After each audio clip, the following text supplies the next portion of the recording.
You know, we all make dozens, maybe even hundreds of choices every single day.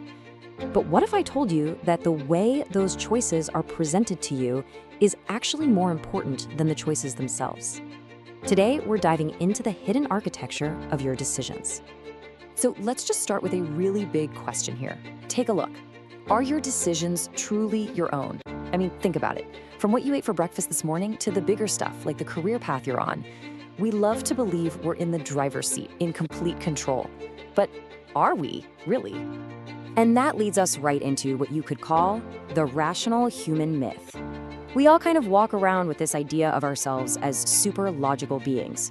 We picture ourselves carefully weighing all the pros and cons, running a little cost-benefit analysis in our heads for every big choice. It's a nice thought, isn't it? But here's the thing, here's the twist. While we think we're all about pure logic, our brains, well, they have a very different primary goal. It's not about being perfectly accurate all the time. No, it's about something else entirely. And that goal, it's efficiency. Your brain is basically built for speed, not always for 100% accuracy. See, to handle the millions and millions of bits of information coming at us every second, our brains had to develop these incredible hidden shortcuts. They're designed to save energy and, get us through the day without having a total meltdown over which brand of toothpaste to buy. A great way to think about this is that your brain has two different systems. On one side, you've got the deliberate thinker. That's the part that does long division or meticulously plans a big trip. It's slow, it's logical, and honestly, it's hard work. It takes a ton of energy.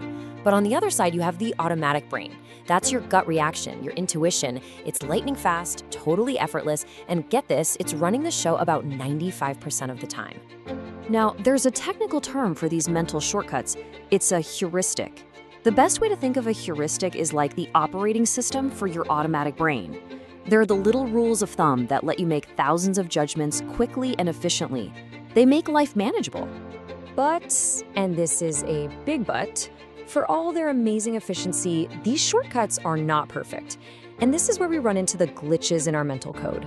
See, when you optimize everything for speed, you're bound to sacrifice some accuracy. And these shortcuts can lead us astray in some very, very predictable ways. And this is exactly where the term cognitive bias comes from. A bias isn't just, a personal prejudice. It's a systematic, predictable error in our thinking. It's the natural side effect of relying on those fast, efficient, but sometimes faulty heuristics. They're basically the bugs in our mental software. And these biases, they are everywhere. Just take a look at a few of these common ones. Confirmation bias, that's our tendency to just look for information that confirms what we already think is true. Or anchoring bias, that's when we get stuck on the very first piece of information we hear, like the original high price on a sales tag. And the availability heuristic, if we can remember something easily, like a dramatic story on the news, we automatically assume it must be way more common or important than it really is.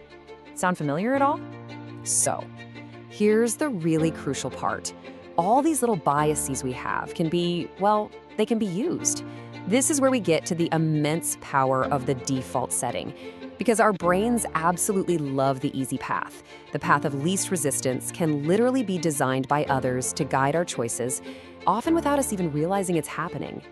And that brings us to one of the most powerful tools in this whole world of choice architecture, the simple difference between opt-in and opt-out. An opt-in system requires you to actively do something to participate, like checking a box to sign up. An opt-out system does the opposite. It makes participation the default, and you have to take action to leave. Seems like a tiny, tiny difference, right? Well, just look at the staggering difference it can make in a literal life or death situation. This chart shows organ donation rates. In countries where you have to actively opt in to be a donor, the rates are shockingly low, hovering around 15%. But in countries where being a donor is the default setting and you have to go out of your way to opt out, the rates just skyrocket to over 90%. It's the same people facing the same decision. The only thing it changed was the default. I mean, this is the core takeaway right here. It wasn't that people in one group of countries were suddenly way more generous than people in the other. No, it was that a tiny, almost invisible change in the choice architecture, in how the decision was presented, created this monumental shift in human behavior. Our choice was fundamentally shaped by that path of least resistance. Okay, so I know this might all sound a little bit daunting, right? Like we're all just puppets on a string? But we're not. Just knowing how this works is the single biggest step to taking back control. So let's talk about how to navigate this irrational world and how you can become a better architect of your own choices. Here are 3 simple but really powerful steps you can start using today. First, just pause. Before you click agree or make that snap judgment, just take a breath. Give your slow, deliberate brain a second to catch up. Second, question the default. Is that pre-checked box or the option that's presented as the most popular really the best one for you? And third, actively consider the opposite. Fight back against that confirmation bias by deliberately seeking out information that challenges your first instinct. It's the best way to see the bigger picture. And that just leaves us with one final, powerful question to really think about.